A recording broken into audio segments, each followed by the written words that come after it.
9번째, 타로점이나 사주를 자주 보고 믿는 편인가? 삶은 불확실성의 연속이다.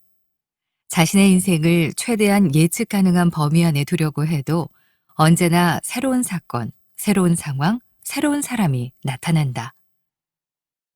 불확실성은 불안감의 주된 원인이다. 우리는 눈앞의 상황이 불확실할 때 불안과 걱정에 휩싸인다. 불확실성은 우리에게 어떤 불안감을 줄까? 이러한 불안감을 낮추려면 어떻게 해야 할까? 심리. 인간은 본능적으로 미지를 두려워한다. 인류 역사에 선지자나 예언가의 존재가 얼마나 깊이 뿌리내리고 있는지만 봐도 이 사실을 알 수 있다. 인류는 미지의 미래를 조금이라도 훔쳐보기 위해 온갖 노력을 기울여왔다. 별자리 운세, 타로점, 사주 등이 모두 그러한 노력의 산물이다. 사람은 불확실성에서 불안함을 느낀다. 긍정적 결과를 향한 것이든 부정적 결과를 향한 것이든 상관없이 불확실 자체가 사람을 좌불안석으로 만든다. 심지어 계속 불확실한 상태로 있느냐, 차라리 나쁜 결과가 나오는 편이 훨씬 속 시원하고 편할 정도다.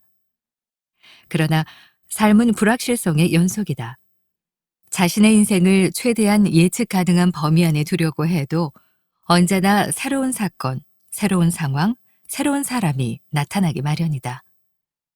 기존의 환경을 벗어나거나 무언가 변화를 꾀하는 중이라면 더더욱 불확실성을 피할 수 없다. 불확실성을 어떻게 보느냐에 따라 위험을 감수하는 정도도 달라진다. 불확실성을 견디기 힘들어하는 사람은 이미 알고 있는 길을 선택할 가능성이 크다. 하지만 늘 아는 길만 골라가면 새로운 변화나 돌파구를 찾지 못한 채 어떤 한계 안에서 제자리를 빙빙 도는 형국이 될 수도 있다. 불확실성은 우리에게 어떤 불안감을 줄까? 이러한 불안감을 낮추려면 어떻게 해야 할까? 때로는 위협을 혹은 흥분을 전하는 불확실성. 불확실성은 불안감의 주된 원인이다. 우리는 눈앞의 상황이 불확실할 때 불안과 걱정에 휩싸인다. 결과가 나쁘거나 나쁘리라고 예측되는 경우에는 두려움과 공포를 느끼지 불안해하거나 걱정하지 않는다. 불안의 배후에는 불확실성이 있는 셈이다. 하지만 반대로 불확실하다고 해서 반드시 불안해지는 것은 아니다. 때로는 모호하고 불확실한 미래가 기대와 흥분을 일으키기도 한다. 영화를 보기 전에 반전을 알고 싶어 하는 사람은 없다. 결말을 미리 알고 추리소설을 읽으려는 사람도 없다. 선물은 포장을 푸는 순간이 제일 신난다. 모두 불확실성이 주는 기대감과 즐거움 때문이다. 한 연구에서 밝혀진 바에 따르면 사람은 보상이 정해져 있을 때보다 결과에 따라 보상이 달라질 때, 다시 말해 보상이 불확실할 때 임무를 달성하겠다는 동기가 더 커진다.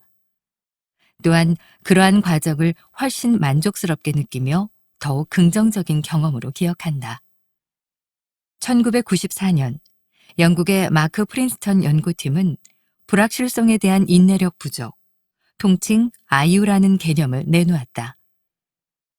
IU는 불확실성과 걱정, 불안감의 상호관계에 상당한 영향을 주며 개인의 불확실성 수용도를 가늠하는 기준으로도 사용된다. 여기서 불확실성 수용도는 예측 가능성을 얼마나 추구하는지, 불확실한 상황에서 어떻게 반응하는지 등을 말한다. 이어진 후속 연구에서도 IU가 걱정이나 불안함을 자극하고 유지시키는 핵심적 요소라는 사실이 밝혀져 최근까지도 불안장애 발생을 예측하는 가장 중요한 지표로 활용되고 있다. 마크 프린스턴은 피실험자에게 나는 상황이 불확실하면 실망스럽다. 무슨 일이든 사전에 계획하는 것을 선호한다. 아무리 좋은 일이라도 깜짝 놀라는 것은 싫다. 등의 질문에 정도를 매겨 답하도록 해서 전체적인 IU 수준을 측정했다. 결과에 따르면 IU가 높은 사람은 불확실성을 수용하는 정도가 낮았으며 익숙하고 예측 가능한 상황을 선호했다. 또한 전혀 위험하지 않은 자극에 비교적 강하게 반응했다. 불확실성을 일종의 위협으로 받아들인 것이다.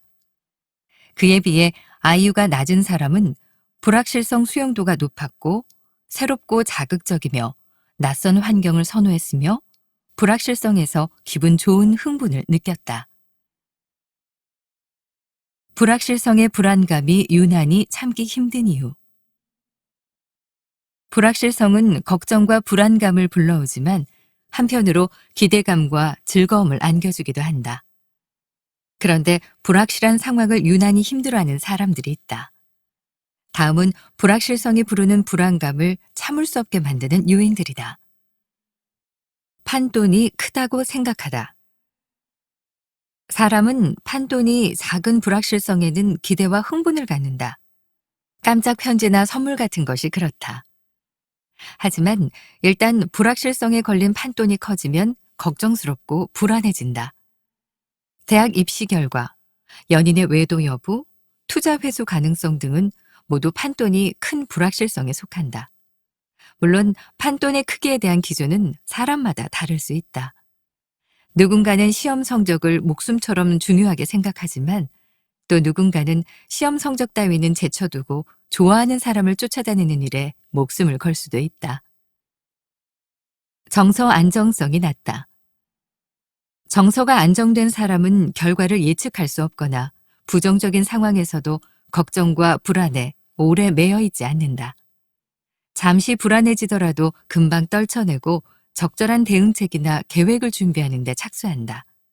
하지만 정서 안정성이 낮은 사람은 사소한 불확실성에도 평정심을 잃고 안절부절 못하며 어찌할 바를 모른다.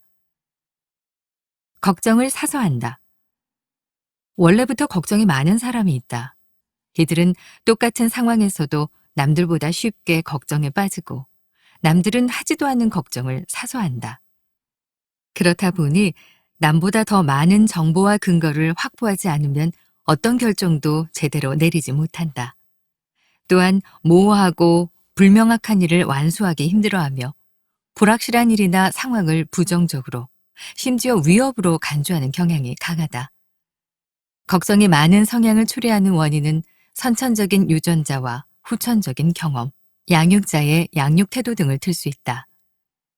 과도한 걱정으로 힘들어하는 범불안 장애도 불확실성 수용도와 직접적으로 연결된다.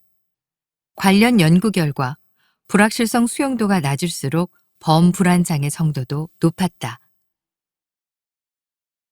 불확실성의 높은 불안감이 불러오는 행동. 불확실성이 불러오는 불안감은 우리에게 어떤 영향을 미칠까? 결론부터 말하면 인지 제어 수준을 떨어뜨린다.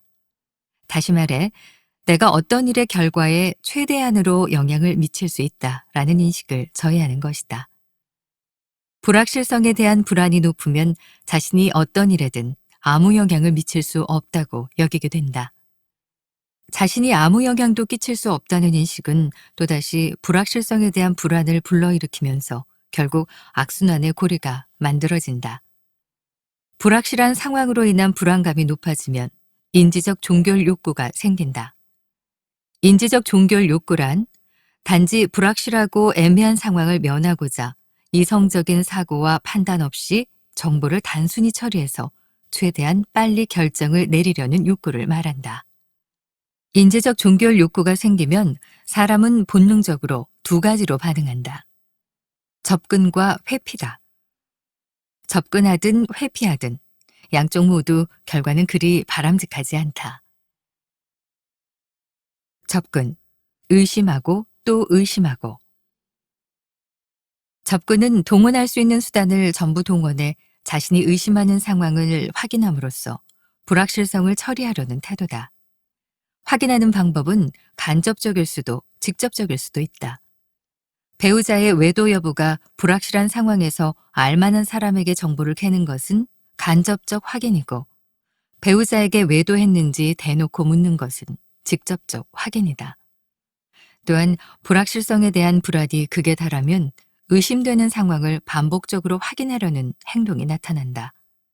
배우자의 외도 증거를 찾아내기 위해 일거수일투족을 감시하고 확신이 들 때까지 끊임없이 추궁하며 배우자에게 하루에 수십 번씩 날 사랑하게는 하느냐고 묻는 식이다.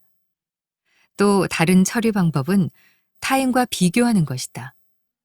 자기 미래가 불확실하고 어떤 일을 제대로 할 수 있을지 확신이 들지 않을 때, 혹은 지금 사랑하는 사람과 행복한지 알 수 없을 때, 사람들은 자신도 모르게 남과 자신을 자꾸 비교하며 확실한 답을 얻고자 한다. 그러나 남과의 비교로 제대로 된 답을 얻을 수도, 진짜 불안을 해소할 수도 없다. 비교는 잠시 주의를 환기하는 수단밖에 안 된다. 회피, 거부하고 차단하고.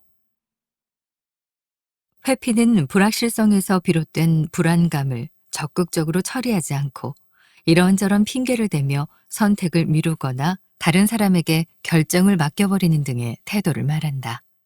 자기 자신의 한계를 미리 정하는 자기 한계 설정은 회피 행동의 대표적인 예다. 이는 일종의 자기 보호 방책이기도 하다. 어떤 사람은 어떤 일에 실패할 것 같으면 일부러 노력을 더 하지 않는다. 나중에 진짜 실패했을 때를 대비해서 미리 핑곗거리를 마련하는 것이다. 열심히 노력했는데도 실패했다 보다는 열심히 노력하지 않아서 실패했다고 하는 편이 자존심도 덜 상하고 실패의 원인을 스스로의 능력 부족이 아닌 상황에 돌릴 수 있기 때문이다. 자기 한계 설정이 신체를 통해 나타나는 경우도 있다. 시험을 앞두고 병이 난다든가 운동회가 임박한 시점에 넘어져 다친다든가 하는 것이 그 예다. 또 선포로 자기 한계를 설정하기도 한다. 복습을 열심히 안 해서 시험을 망쳤노라고 공공연히 말하고 다니는 식이다.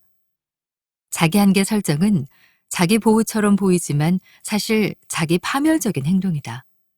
스스로에게 한계를 짓는 습관이 오래되면 결국 자기 평가나 자존감이 떨어지고 어떤 일도 감히 시도하지 못하며 심지어 노력하기조차 두려워지게 된다. 회피 행동의 또 다른 예로는 결론이 나기도 전에 일부러 부정적 결과를 선택하는 것을 들 수 있다. 감당할 능력이 부족할까봐 승진을 거부한다든지, 연애하다 상처입을 것이 두려워 사람을 안 만난다든지, 혹은 남들과 잘 어울리지 못할까봐 아예 모임에 나가지 않거나 고백했다 차일 걱정에 상대가 대답도 하기 전에 그를 차단하는 식이다. 그러나 인생에서 불확실성은 피할 수 있는 것이 아니다. 수없이 걱정하고 수십 번 답을 찾고 수백 번 확인해도 불확실성은 언제나 존재한다. 자신이 5년 뒤에 어떤 모습으로 어디서 살고 있을지, 지금 곁에 있는 이가 10년 뒤에도 곁에 있을지 아는 사람은 아무도 없다. 인생은 불확실성의 연속이며 그렇기에 불확실성과 현명하게 공존하는 법을 배워야 한다. 이러한 접근과 회피 행동은 시간이 흐를수록 강화되고 가속이 붙는다. 그리고 이런 행동으로는 바라는 결과를 얻지 못한다. 원하는 결과를 얻지 못하면 불확실성에 대한 불안이 더욱 커진다. 특히 회피 행동은 사실상 스스로 선택의 기회를 날려버리는 것이나 다름없다. 따라서 불안을 피하지 말고 정면으로 마주하며 돌파해야만 긍정적인 결과를 얻을 가능성과 기회가 생긴다. 뿐만 아니라 불안과 정면 승부를 벌여 긍정적 결과를 얻는 경험이 쌓이다 보면 불확실성에 대한 불안감도 눈에 띄게 낮아진다.